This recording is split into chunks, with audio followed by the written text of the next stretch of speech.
इसका main reason यही था कि जब क्रोमोसोम पास करेगा तो उसके साथ साथ जिन भी चला जाएगा। और जो नेक्स्ट है वो है parallelism of chromosome and Mendelian factor, मतलब जीन। देखो यहाँ पे बहुत ज्यादा परेशान होने की इसमें जरूरत नहीं है, क्योंकि जो चीज हम इसके पहले पढ़ा है वही चीज यहाँ पे है, क्योंकि कैरेक्टरिस्टिक्स किसी का चेंज कभी नहीं होता है, ठीक है, या फिर किसी का फंक्शन है वो कभी भी चेंज नहीं होगा। देखो इसमें से क्या बोला जा रहा है कि जीन और क्रोमोसोम का पैरेललिज्म क्यों बोला रहा है, क्योंकि जब भी जर्म सेल बनेगा तो क्रोमोसोम बनेगा एक्स्ट्रा। कहने का मतलब कि जब भी जर्म सेल बनता है, आई मीन गैमेट बनता है, तो उसमें हम लोग क्या देखते हैं कि मियोसिस होता है। तो मियोसिस 1, मियोसिस 2 जो एनाफेज वगैरह देखते हैं, उसमें क्या होता है कि क्रोमोसोम पहले, सबसे पहले ये क्या है कि ये मान लो क्रोमोसोम है पेयर में, जिसको हम लोग होमोलोगस क्रोमोसोम बोलते हैं, ठीक है। जब ये, क्योंकि ये पेरेंट बॉडी है, इससे जब गैमेट बनेगा इसमें क्या बनता है, इस तरह का स्ट्रक्चर बनता है, ठीक है। वो भी 4 स्ट्रक्चर बनता है, क्योंकि अल्टीमेटली मियोसिस होना है। तो यहाँ पे जब मियोसिस होता है तो बस इसको ध्यान देना है कि जो क्रोमोसोम जब डिवाइड करता है तो साथ साथ में इसके जीन भी डिवाइड करेगा, ठीक है। क्योंकि जीन जब तक डिवाइड नहीं करेगा तब तक क्रोमोसोम क्या है, क्रोमोसोम क्या है, हम क्या बताए थे कि एक कंडेंस पार्ट है किसका, क्रोमेटिन थ्रेड का, जो कि कंटेन करता है जेनेटिक मटेरियल, और हम जेनेटिक मटेरियल बोलते हैं डीएनए का। तो सिंपल है, जब क्रोमोसोम मान लो ये पेयर में है तो कहीं ना कहीं जब ये डिवाइड करेगा, ठीक है, तो इसके अंदर जो भी कैरेक्टरिस्टिक्स है, इस पेरेंट के अंदर जो भी कैरेक्टरिस्टिक्स है, वो जब डिवाइड करेगा तो कहीं ना कहीं क्रोमोसोम में भी आएगा ही आएगा। तब ना क्रोमोसोम बाद में जब फीमेल आई मीन गैमेट से, जब मान लो हम मेल इसको लेके रखे, तो मान लो कोई दूसरा कोई गैमेट आया, फीमेल गैमेट, ठीक है, और वो जाके जब फ्यूज कर जाता है, फ्यूज कर जाएगा, तो उसमें क्या होता है कि इसका भी जीन दोनों का जीन यहाँ पे प्रेजेंट होता है। तो यहाँ पे एक चीज यही ध्यान देना है कि किस फेज में क्या होता है। तो एनाफेज में जब क्रोमोसोम, एनाफेज 1 में जब क्रोमोसोम आई मीन डिवाइड करता है, जब जर्म सेल होता है, क्योंकि बाइवेलेंट स्टेज बोलते हैं मियोसिस में, पता है ना, बाइवेलेंट स्टेज किसको, इस तरह का क्रोमोसोम को हम लोग क्या बोलते हैं, बाइवेलेंट स्टेज बोलते हैं ना। तो जब ये बाइवेलेंट सेपरेट होता है तो क्रोमोसोम के साथ साथ में जिन में भी सेपरेट होता है, ठीक है, जिन भी सेपरेट होता है। दूसरा चीज है कि हम लोग तो मियोसिस का बात किए, बट अगर तुम एस फेज में जाओगे तो एस फेज में भी क्या होता है, यहाँ पे 2n है, तो क्रोमोसोम मान लो अगर डबल हो रहा है तो साथ साथ में जिन भी रेप्लिकेट करके डबल होगा ही होगा। तो ऐसा तो हो नहीं सकता ना। अब ऐसा तो नहीं है कि मान लो ये सेल है, ये डिवाइड किया तो इसमें जिन प्रेजेंट ही नहीं होगा। सिंपल वही चीज है कि अगर क्रोमोसोम अलग हो रहा है तो साथ साथ में उसका जिन भी जा रहा है, तो वही पैरेलल बिहेवियर इसका दिखा रहा है, ठीक है। तो इसमें एस फेज का एक कॉन्सेप्ट है कि एस फेज में जब होता है तो भी इस तरह से होता है। और दूसरा, नॉर्मल मियोसिस में जब जर्म सेल बाइवेलेंट क्रोमोसोम जब डिवाइड होकर, I mean parent, I mean हम लोग बोल सकते हैं एक सेल से बॉडी, मान लो पेरेंट बॉडी से जब गैमेट का फॉर्मेशन होता है, उस टाइम पे जब क्रोमोसोम डिवाइड करता है तो साथ साथ में जिन भी वो डिवाइड करता है, क्योंकि जिन अगर डिवाइड नहीं करेगा तो करेक्टर अगला जनरेशन में एक्सप्रेस नहीं कर पाएगा। यही है इसमें पैरेललिज्म में, ठीक है। इसके बाद लिंकेज समझो, क्योंकि लिंकेज में एक्सपेरिमेंट भी कुछ किया हुआ है, ठीक है। अगर एनसीईआरटी का फिगर है तो उसमें देखना, ठीक है। तो लिंकेज का मतलब यहाँ पे क्या होता है, लिंकेज और रिकॉम्बिनेशन में क्या डिफरेंस है। देखो सबसे फर्स्ट में ये जो कॉन्सेप्ट दिया गया है, ये ये एक्सेप्शन है, हमेशा ध्यान रखना, एक्सेप्शन ऑफ मेंडल लॉ।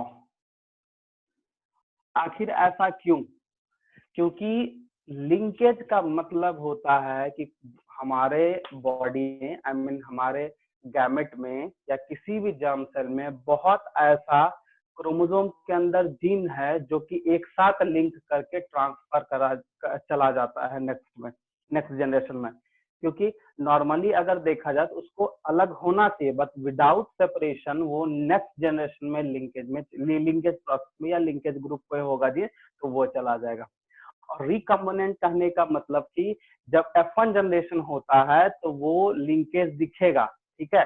लेकिन जब F2 जनरेशन होता है तो फिर से वो क्या कहता है, रिकम्बाइन होके अपना जो कैरेक्टरिस्टिक्स है वो शो कर देता है। एक्चुअली ये एक्सेप्शन हम क्यों लिखे हैं, क्योंकि एक्सेप्शन में हम लोग ये एक्सेप्शन इसलिए बोला गया है क्योंकि जब हम लोग डायहाइब्रिड क्रॉस देखे थे तो डायहाइब्रिड क्रॉस में F1 जनरेशन में हम लोग क्या देखे थे कि उसमें जो करेक्टर है वो डोमिनेंट करेक्टर प्रेजेंट है। बट इस केस में F1 जनरेशन में जो वहां पे जिन हम लोग को मिला था पूरा पूरी डोमिनेंट रिसेसिव का मिला था। बट यहाँ पे जो देखो जैसे हम लोग डायहाइब्रिड में क्या पढ़े थे, डायहाइब्रिड क्रॉस में, क्योंकि ये डायहाइब्रिड का ही एक्सेप्शन है। डायहाइब्रिड क्रॉस में जब F1 जनरेशन हुआ तो वहां पे जो भी था डोमिनेंट कैरेक्टर था, वहां पे डोमिनेंट कैरेक्टर का जीन था। बट यहाँ पे इस केस में ऐसा नहीं था, इसमें कुछ ऐसा जीन था जो पास कर गया, मतलब वो F1 जनरेशन में चला गया, ऑलरेडी वो चला गया। F1 का जो जो भी रेशियो था, जो भी क्राइटेरिया था वो फुलफिल नहीं करता है इसमें, आई मीन लिंकेज में। लिंकेज में मतलब लिंकेज में यही है कि फुलफिल ये नहीं करेगा। लेकिन हम इसी से, क्योंकि लिंक जिन जब तक नहीं होगा तब तक रिकम्बिनेशन, लिंकेज एंड रिकम्बिनेशन दोनों एक साथ होता है। रिकम्बिनेशन का मतलब होता है फिर से रिकम्बाइन करके अपना करेक्टर को एक्सप्रेस करना। जब इसका F2 जनरेशन देखा गया, F2 जनरेशन देखा गया तो 9:3:3:1 का रेशियो हम लोग जानते हैं। तो यहाँ पे फर्स्ट वाले में क्राइटेरिया फुलफिल नहीं किया, लेकिन सेकंड वाले का जो क्राइटेरिया है वो फुलफिल कर गया। तो उसमें से यही कॉन्सेप्ट आया कि जो F1 जनरेशन को जब स्टडी हुआ, आई मीन उसका एक्सपेरिमेंट हुआ, तो उसमें जब देखा गया कि डायहाइब्रिड क्रॉस में जब F1 जनरेशन से आ रहा था तो वहां पे कुछ ऐसा जीन था जो उसके साथ पास कर गया जिसको नहीं करना था, मतलब विदाउट सेपरेशन विदाउट सेग्रीगेशन वो पास कर गया, ठीक है। लेकिन वो कैरेक्टर वगैरह एक्सप्रेस किया नहीं, तो F1 जनरेशन का फुलफिल हुआ नहीं। लेकिन जब उसका F2 जनरेशन निकाला गया तो वहां पे देखा कि जो भी यहाँ पे कैरेक्टरिस्टिक्स है वो कैरेक्टरिस्टिक फिर से फुलफिल कर गया। तो यहाँ पे लिंकेज दिखा, लेकिन सेकेंड बार में रिकॉम्बिनेंट मैकेनिज्म होके वो अपना कैरेक्टर शो कर गया। बस यही है इसमें, ठीक है। जब तुम एक एक्सपेरिमेंट है जिसमें wild type and normal type, yellow and green करके कुछ है तुम्हारा, उसमें दिया हुआ है, ठीक है, कि पहला में वाइल्ड टाइप दिखा लेकिन सेकंड बार में फिर रिकम्बिनेंट दिख गया। वाइल्ड टाइप कहने का मतलब वाइल्ड टाइप क्या है, जो बाहर से हम लोग ले रहे हैं, ठीक है। नॉर्मल क्या है, जो हम लोग एक पर्टिकुलर को हम लोग जान रहे हैं कि हाँ ये करेक्टर है, एक करेक्टर बाहर से ले रहे हैं, एक करेक्टर हम अपना ले रहे हैं, दोनों को फ्यूज जब कराए F1 जनरेशन में दिखा क्या कि यहाँ पे एक्सप्रेस हुआ है, लेकिन कुछ ऐसा जीन है जो आ गया है उसमें, मतलब वो लिंकेज है, वो एक दूसरे से बहुत क्लोज एसोसिएशन है, वो पास कर गया, लेकिन उसका कोई काम नहीं है वहां पे। लेकिन जब दूसरा बार उसका F2 जनरेशन किया तो जो 9:3:3:1 का रेशियो दिखा था आई मीन डायहाइब्रिड क्रॉस में, वो सारा कैरेक्टरिस्टिक सारा जीन वहां पे फिर से रिकम्बाइन कर गया, जो कि F1 जनरेशन में ऐसा नहीं था, वहां पे कोई और जीन था। समझ में आया? Yes sir. समझ में आ गया ना? सिंपल है, इसमें कुछ नहीं। लिंकेज में हमको देखना वैसा ग्रुप जो बिना सेपरेट हुए F1 जनरेशन में चला जाता है, लेकिन जब F2 जनरेशन में वहां पे कैरेक्टरिस्टिक फुलफिल हो जाता है, इसका मतलब वो फिर से रिकम्बाइन होकर अपना कैरेक्टर को एक्सप्रेस कर दिया। बस इतना बताने का बस यही एक मेन था, ठीक है। बाकी बाद इसका पॉइंट वाइज हम लिखते जाते हैं, उसके बाद फिर जो समझ में नहीं आएगा वो तुम पूछ सकते हैं, ठीक है। पहले टॉपिक दो, parallel behaviour between gene and chromosome, लिखते जाते हैं।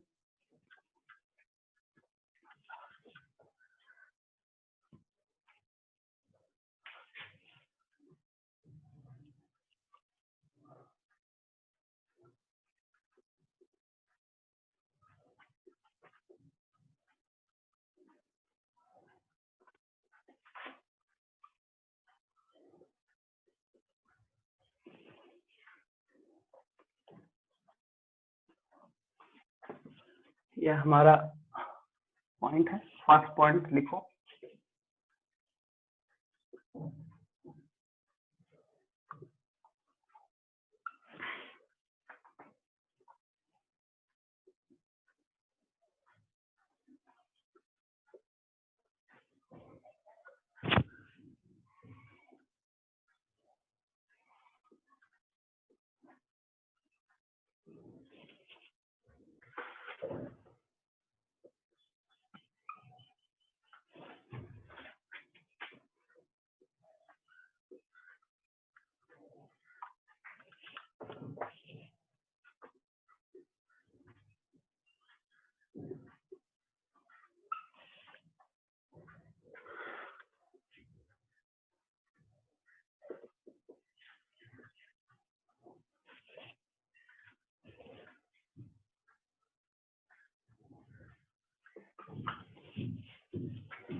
हो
जाएगा तो बोलना।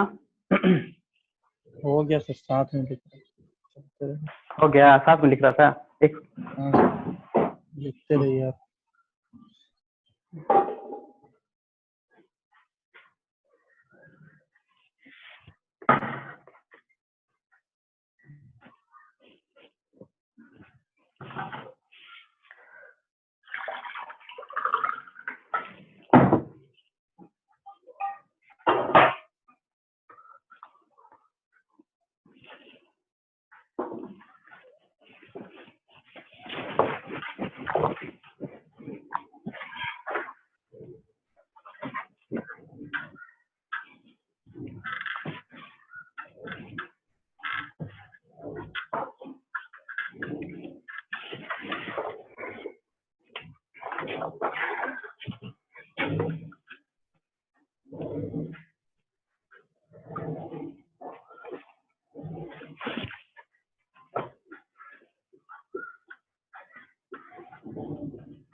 सर एलिलोमॉर्फिक पेयर्स ऑफ के बाद क्या लिखा?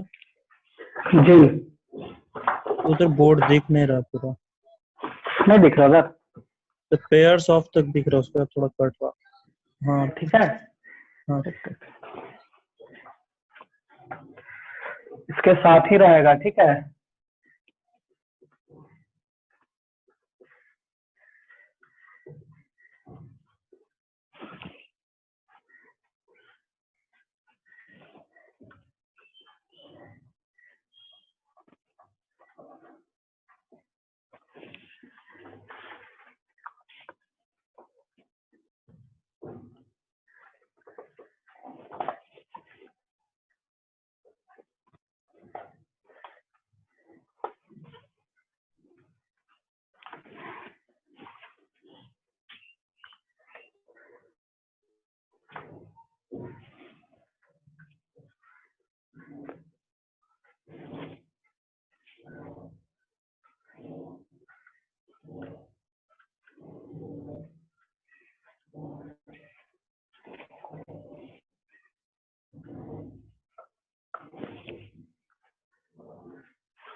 ये वाला जो एग्जाम्पल लिखे हैं उधर ध्यान देना। ठीक है, इसमें वो पूरा जो है ना 1 जनरेशन एंड 2 हाँ जनरेशन में क्या हुआ वो पूरा उसमें यही है, थियोरेटिकल यही है, इसलिए हम ये लिख दिए। ठीक है, हाँ सर मतलब समझ वही गया। है, उसको थियोरेटिकल लिखना है कि जीन है तो फिर वो होगा पहला टॉल हुआ, फिर सेकंड जनरेशन में 1:2:1 का रेशियो आया। यही है, 9:3:3 वो डाइहाइब्रिडियम मोनोहाइब्रिड का लिखना, देखो लिखे प्रिंसिपल अच्छा ऑफ हाँ हाँ हाँ डोमिनेंस।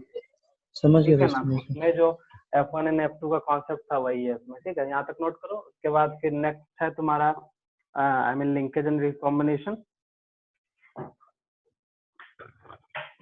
हो क्या सर यहाँ हो गया ना? हाँ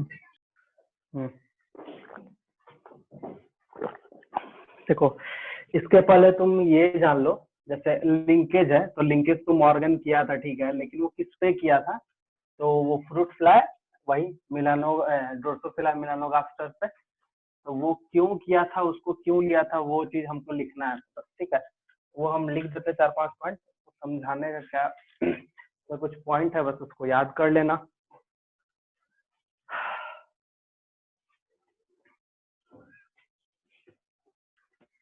टॉपिक लिखो, एक्सपेरिमेंटल वेरिफिकेशन ऑफ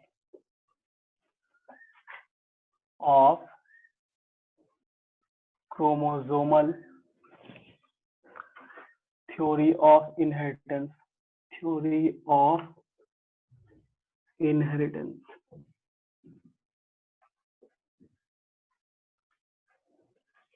इनहेरिटेंस, ठीक है। चलो, इसमें भी कुछ कुछ पॉइंट है, बस वही कि किस बेसिस पे एक्सपेरिमेंट किया, बस वही है, ठीक है। Thomas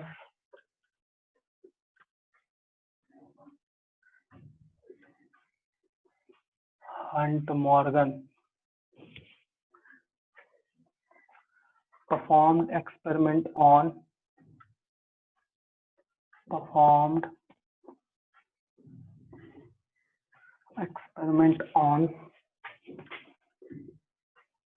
the Drosophila melanogaster,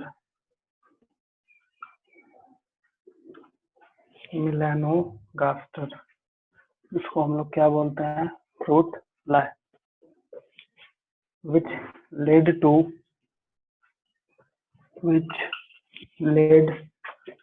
to discovering of the basic for the variation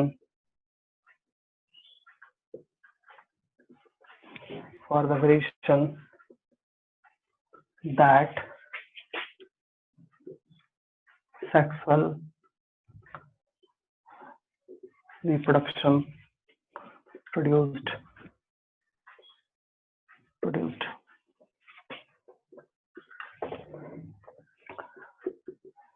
fruit fly were found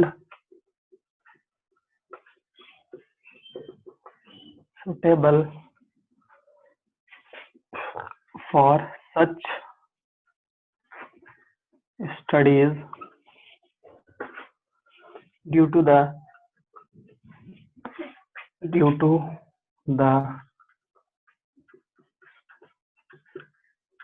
following reasons।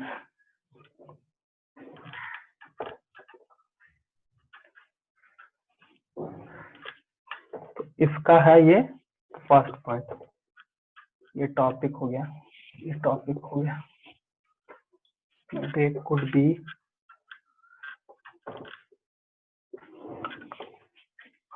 grown on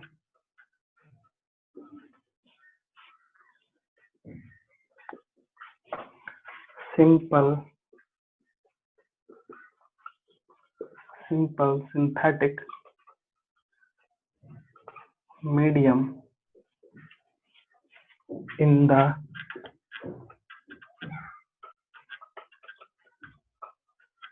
laboratory।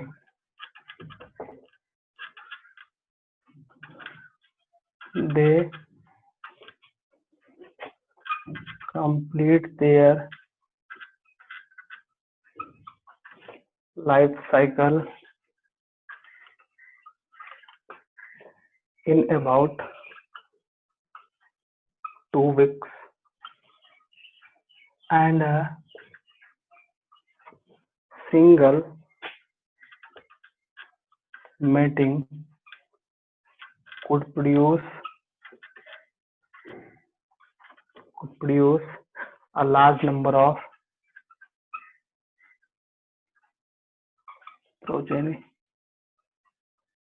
Progeny का मतलब यहाँ पे ऑफस्प्रिंग होगा, large number of progeny.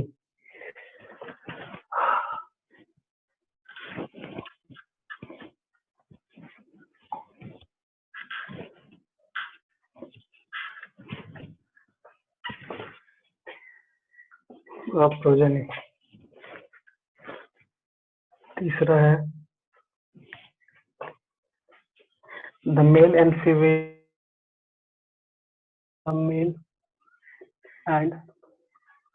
Female slides are easily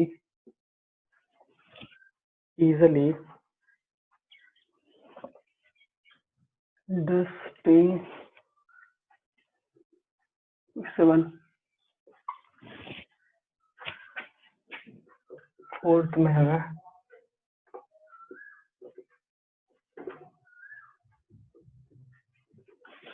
it has many type of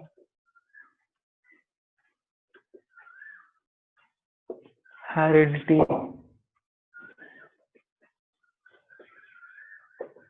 variation that can be seen with low microscope।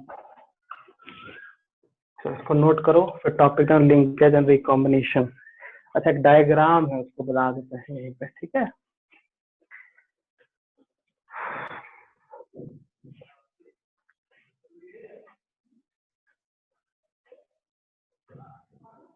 देखो तुम, एक diagram है NCERT में, देखना इस तरह का डायग्राम मिलेगा तुमको, ये वाला दिख रहा है उधर, ये वाला रेड वाला। हाँ वो वाला तुम पेज नंबर के पास दूसरा बुक है। हाँ ये दूसरा बुक है, खोज लेंगे। ठीक है ना, वो तुमको दिख जाएगा पूरे पेज में। इसको नोट करो, फिर टॉपिक को लिंकेज एंड रिकॉम्बिनेशन। ठीक है सर, हो गया नोट। एक मिनट।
लिंकेज एंड रिकॉम्बिनेशन, तो इसमें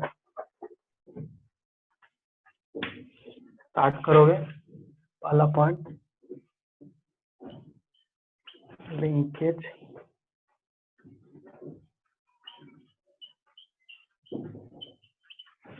the phenomena of certain genes staying together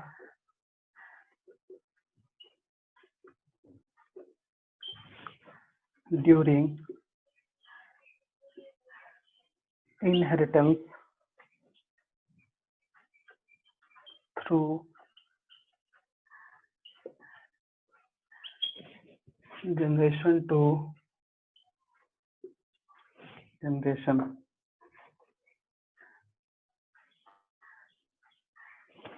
Through generation without any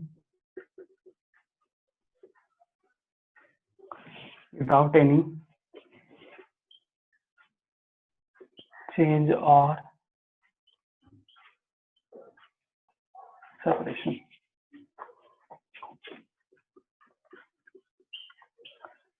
Morgan 1910 proved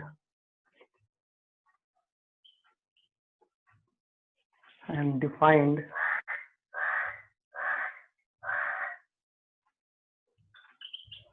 linkage on the basis of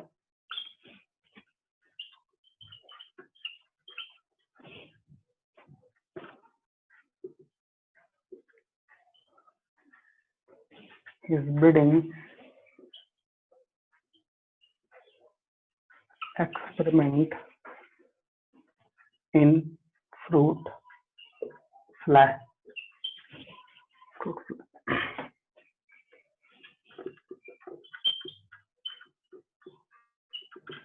Drosophila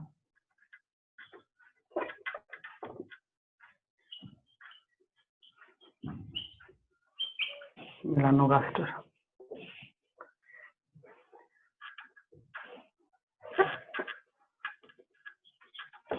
point start हुआ. Morgan observed that when two gene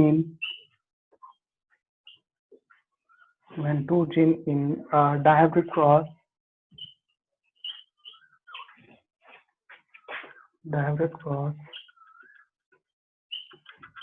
were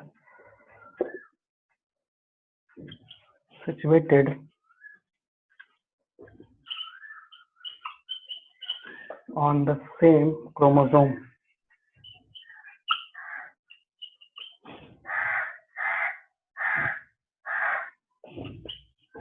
the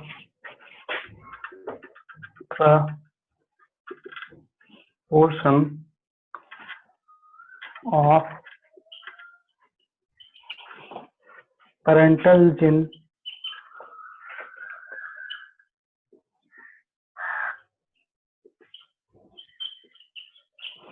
combination were much higher than the non-parental type.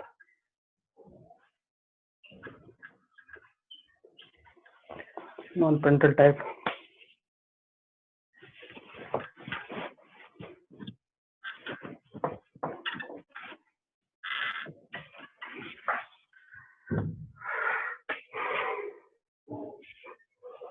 उसके बाद दूसरा point है Morgan attribute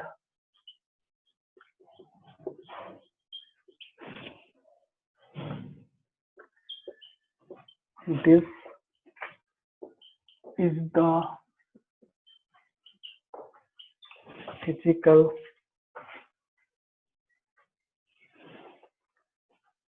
association of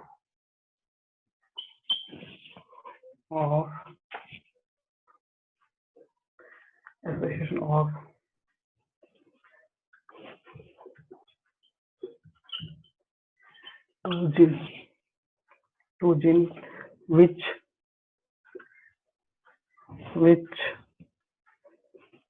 he referred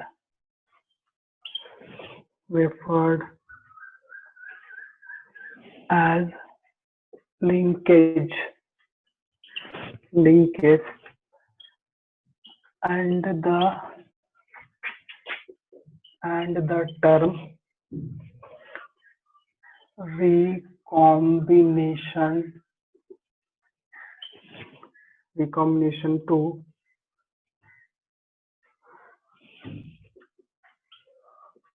non-parental combination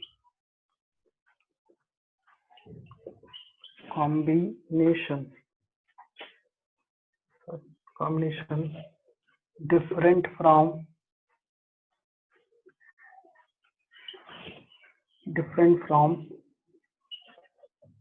the parental type. तीसरा, Morgan also found out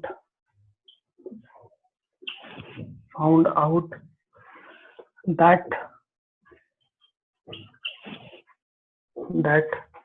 when genes were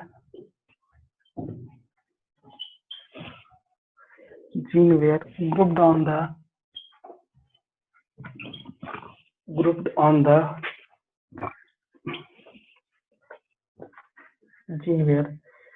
grouped on the same chromosome.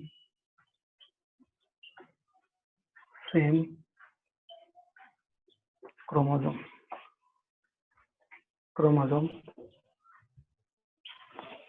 Some gene were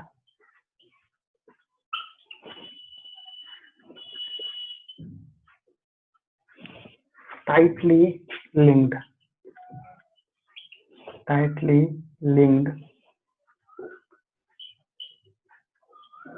in comparison to the loosely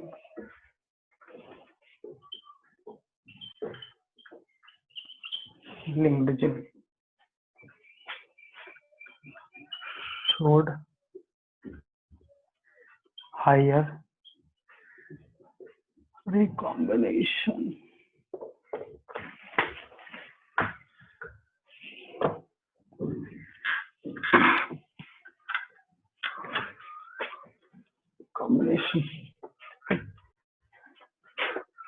चौथा,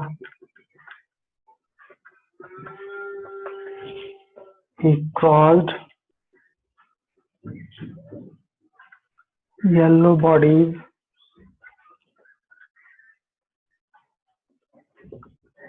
and white eye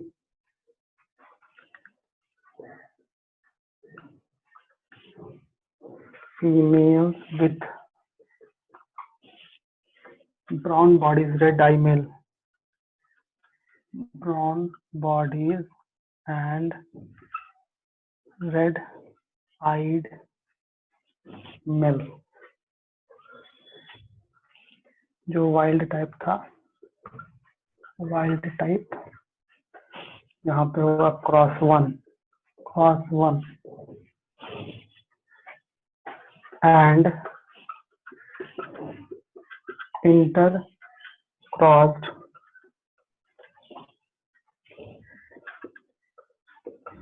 their F1 progeny.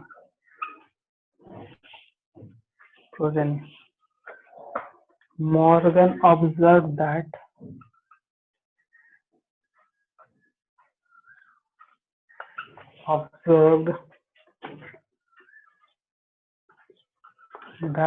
the two genes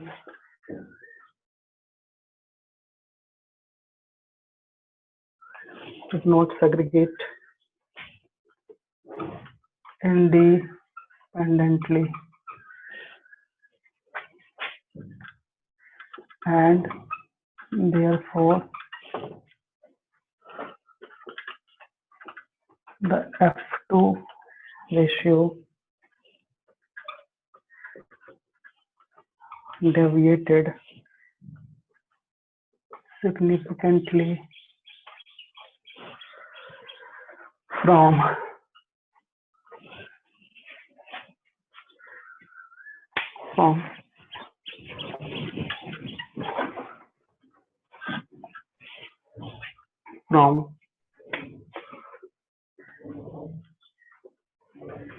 expected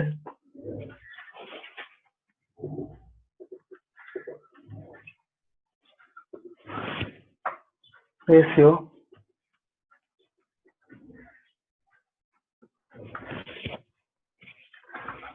Parental combination were 98.7%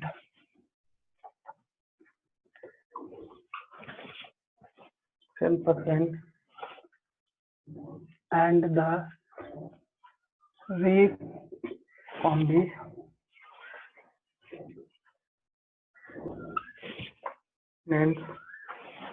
were 3%.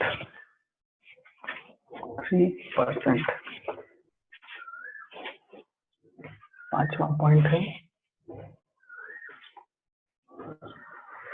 in another cross between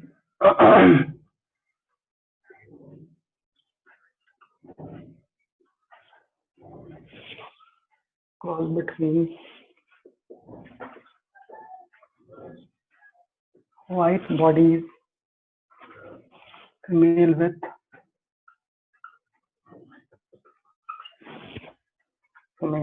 with miniature wings,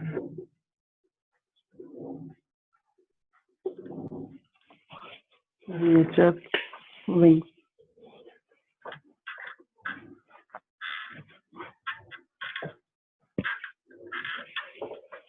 miniature wings, and a male with yellow body and normal wings, cross to the parental recombination where parental recombination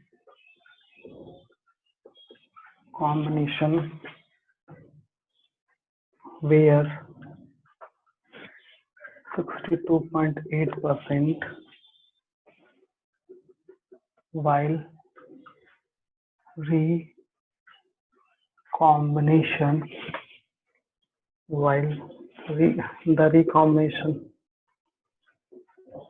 the recombination where 37.2%। के बाद छठा point है based on this observation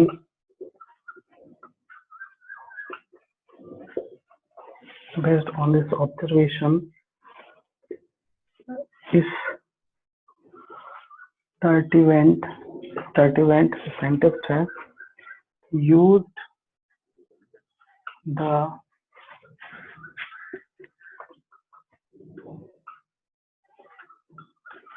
frequency of recombination between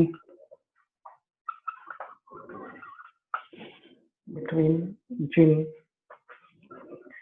pair on the chromosome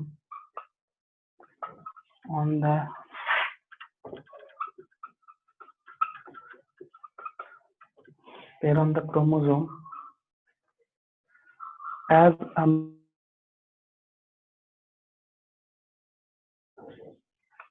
a measure of the distance between gene and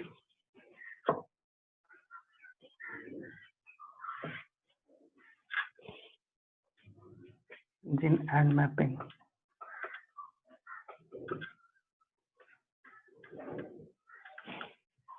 and mapped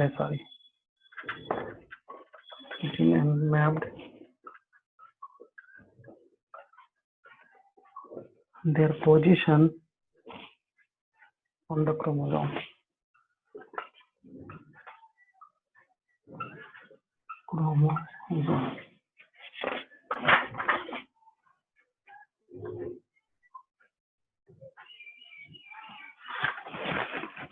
ठीक है।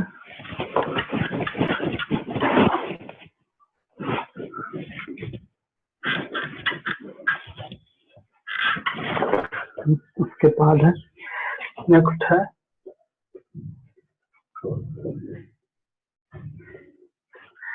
the frequency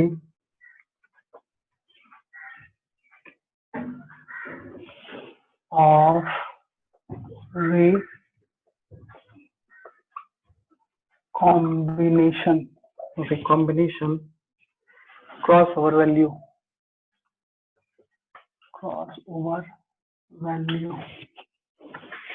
COV is calculated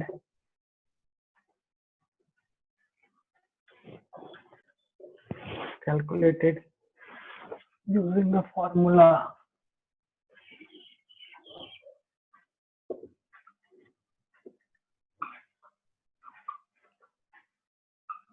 formula एक लिखो, number of recombination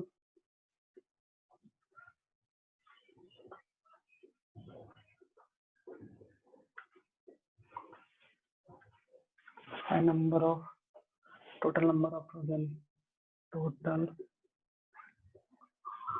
number of pro into 100।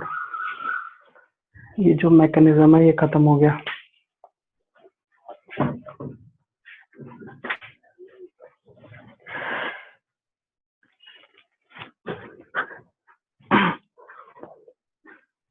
ठीक है, अब एक नया topic है सेक्स डिटरमिनेशन।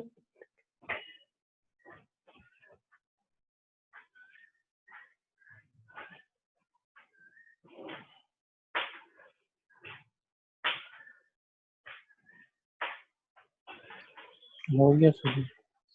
हो गया, हाँ ठीक।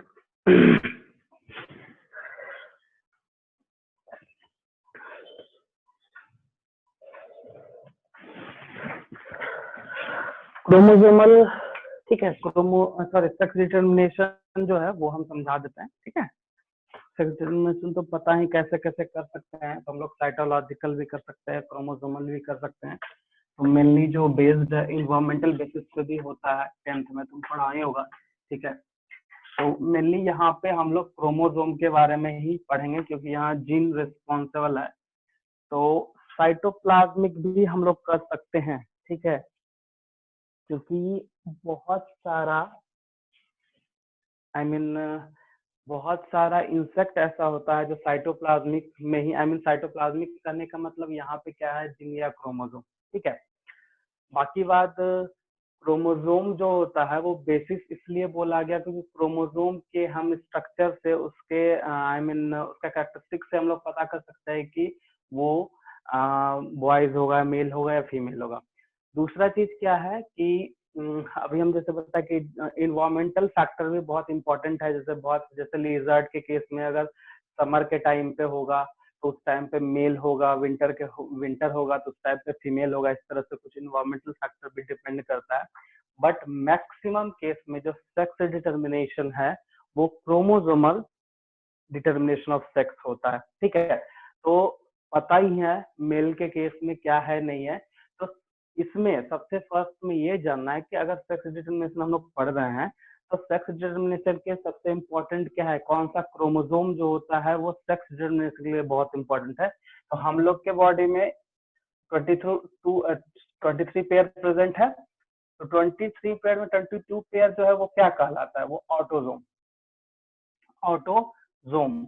और 1 पेयर जो है वो तुम्हारा क्या कहलाएगा, सेक्स क्रोमोसोम।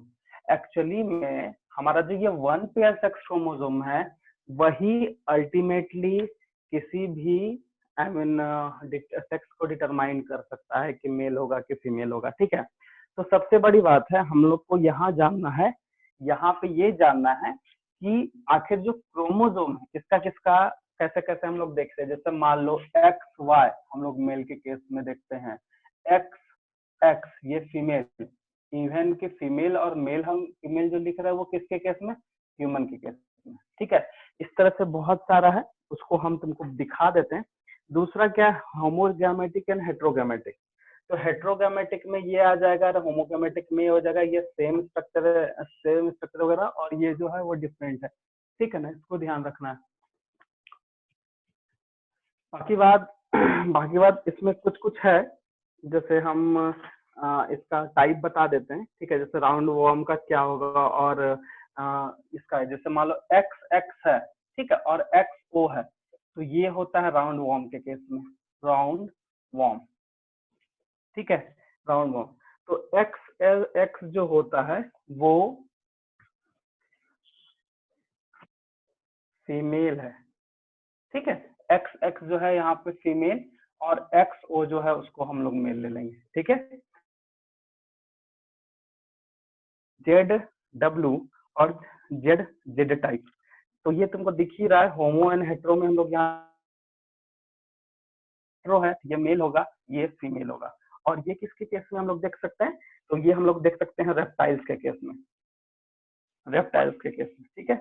उसका ZO और ZZ टाइप, ठीक है, ये हम लोग किसके केस में, इंसेक्ट मतलब बटरफ्लाई या मॉथ, ठीक है। तो इसमें भी हम लोग वही देखेंगे कि ZZ जो है, जैसे ऑड वाला जो होगा ये होगा मेल और ये होगा फीमेल, ठीक है। यही है, 4-5 है, इसको ध्यान रखना बस। इसमें हम लोग को यही है कि कैसे क्या है, सब वही है। ऑटो एंड सेक्स क्रोमोसोम में हम लोग को ये होमोगैमेटिक में फीमेल को देखना है, हेट्रोगैमेटिक में मेल को देखना है। ये स्ट्रक्चर हमारा डिफरेंट है, देखो यहाँ पे, ठीक है। यही है तुम्हारा, सब मेल है, ठीक है। तो इसको हम लोग आज यहीं तक रहने देते हैं, नेक्स्ट क्लास में हम लोग जेनेटिक वेरिएशन स्टार्ट करेंगे, ठीक है, क्योंकि लास्ट वाला इंसेक्ट्स ज्यादा, का। हाँ, ये बटरफ्लाई, ये रेप्टाइल, ये राउंड वॉर्म, ये इंसेक्ट है, बटरफ्लाई एंड मॉथ जो इंसेक्ट है, और नहीं हाँ, और ये ह्यूमन बींग, ठीक है, इसको कर लो। नेक्स्ट क्लास जो टॉपिक है वो हमारा है जेनेटिक वेरिएशन, तो उसको फ्रेशली स्टार्ट करेंगे, जेनेटिक वेरिएशन इन क्रोमोसोम, जिसके कारण कुछ डिसऑर्डर वगैरह भी हम लोग को पढ़ना है। और तुम लोग के सिलेबस में कुछ ऐड हुआ है, पहले वो सब नहीं था, जैसे थैलेसेमिया वगैरह जो है वो सब ऐड हुआ है, ठीक है। और हाँ, सर कुछ ऐड हो भी गया। बचा, हाँ ऐड हुआ, पहले नहीं था। कटना चाहिए ना सर, अभी कुछ कम होना चाहिए ना सर, टाइम कम मिल रहा है अरे और ऐड होगा, तुम करते लोग का जा भी रहे हैं। हो जाए, तुम लोग का नहीं नहीं, ये अभी ऐड नहीं हुआ, 2-3 साल पहले से ऐड हुआ है, ठीक है।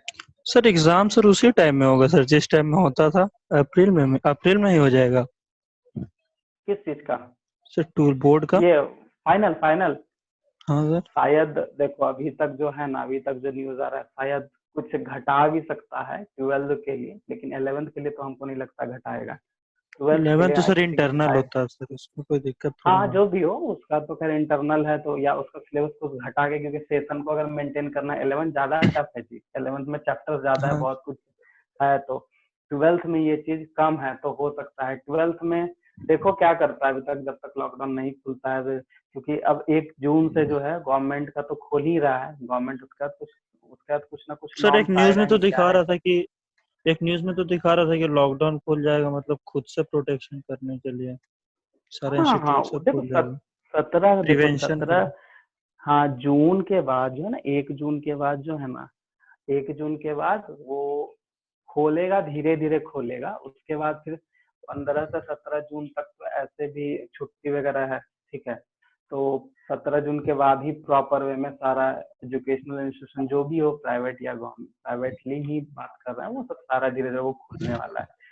15-17 जून तक तो ऐसे भी वो लोग गर्मी छुट्टी का कर ही दिया है, आई मीन प्राइवेट स्कूल लोग, तो उस टाइम पे तो नहीं, क्योंकि अभी ऑनलाइन क्लास वगैरह चल ही रहा है, तो जो भी हो वो सब चीज है। बट देखो अभी 17 मई के बाद धीरे धीरे जो भी होगा वो 1 जून के बाद होगा, गवर्नमेंट खुल जाएगा ना, तो प्राइवेट खुलने में टाइम नहीं लगाएगा वो। और प्राइवेट का जो समय सीमा है वो 17 जून तक ऑलरेडी छुट्टी है, तो उसके बाद ही सोचो, ठीक है, कि उसके बाद कुछ ना कुछ वो सोचेगा। ऐसे तो गवर्नमेंट का भी इम्प्लीमेंट कर सकता है कि नहीं, आप अगर बुलाना चाहते तो बुलाए, ठीक है, तो वो अलग अलग है, अभी आने दो। देखो ऐसे भी कुछ दिन की बात है, ठीक है, 17 तक देखो, कुछ कुछ और छूट छूट तो मिलना चाहिए, पहले छूट तो मिले उसके बाद ना। इधर तो ग्रीन जोन है ना सर, इधर तो मिल जाना चाहिए। ग्रीन जोन कल हो जाएगा, आज नहीं है कल होगा, 12 तो, तारीख को होगा, ठीक है, तो न्यूज में दिखा रहे थे। धन्यवाद। ग्रीन ठीक है जोन सर। अभी 12 तारीख को होगा, 12 तारीख को होगा वो, अभी 11, आज लास्ट है, कल तक हो जाएगा, ठीक है। ऐसे नॉर्मली क्योंकि 2 केस अभी और मिल गया है ना यहाँ पे, तो थोड़ा सा टेंशन है। फिर मिला नहीं है, वो कहाँ मिला बाहर से सर? आया है, हाँ तो बाहर से बाहर आया है, वाला क्योंकि को मुंबई बाहर से भेज आया देना चाहिए, है। अभी आने ही नहीं देना नहीं चाहिए फिर भी ये तो। अरे नहीं ना, वो अब अपना घर आ जा रहा था, वो भाई वो यही का है, कैंसर पेशेंट था जो भी है, बट अभी ठीक है, हालत ठीक है, 2 दिन 3 दिन से हालत उसका ठीक है, ठीक है। तो देखो अभी जब तक नहीं आता तब तक, हाँ लेकिन है कुछ सिलेबस, हो सकता है हटाएगा भी, देखो केमिस्ट्री हो, कुछ वैसा चैप्टर है, कुछ सर हटा दे सारा सकता सब्जेक्ट में सर कुछ ना कुछ चैप्टर ऐड हो गया, सारा सब्जेक्ट में, केमिस्ट्री में भी है। हुआ। ऐड नहीं हुआ है, ऐड टॉपिक ऐड हुआ चैप्टर ऐड नहीं हुआ, हाँ वही सर, कुछ टॉपिक ऐड होता सॉलिड है। हाँ ऐड नहीं मतलब था। हुआ तो खैर, देखो सब कुछ में देखो, पहले देखो जैसे अभी एक वो चीज अभी हम याद आया, तो प्लियोट्रॉपिक जीन हम नहीं पढ़ा है, नहीं लिखा है। प्लियोट्रॉपिक जीन में हम क्या बताए थे कि एक कैरेक्टर है, सॉरी एक जीन है, वो एक से ज्यादा कैरेक्टर को कंट्रोल कर रहा है। ये हम अभी तुम लोग हाँ को नहीं मतलब बताए थे ना, ये लिखवाए नहीं, वो ये सब सर। ऐड है। हाँ तो वो सब चीज अभी बचा हुआ है, उसको हम नेक्स्ट क्लास देखते नहीं हुआ तो वही सब स्टार्ट करेंगे। जेनेटिक वेरिएशन अगर वेरिएशन से स्टार्ट करेंगे ना तो खत्म हो जाएगा। उसके पहले जो भी है नेक्स्ट क्लास हम निकालते हैं, ठीक है। उनको अभी तुरंत अचानक से याद है कि प्लियोट्रॉपिक नहीं लिखा है, फिर डिजीज में थैलेसीमिया वगैरह बढ़ा दिया, तो जो भी छूटा होगा हम लिखा देंगे, ठीक है ना।